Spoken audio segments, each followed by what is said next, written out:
Hello, in this video I will show you how to install ChatGPT Widget on VIVO Y19.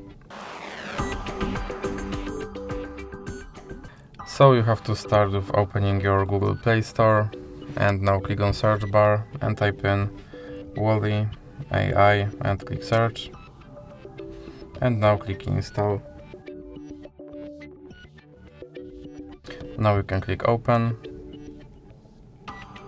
And here click this button to skip introduction and now click start. And as you can see, here is your ChatGPT widget and you can open him and tell him to do something.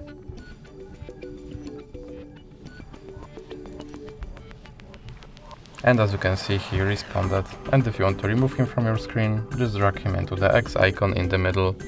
So that's it for this video. If you liked it, please remember to leave a like and subscribe.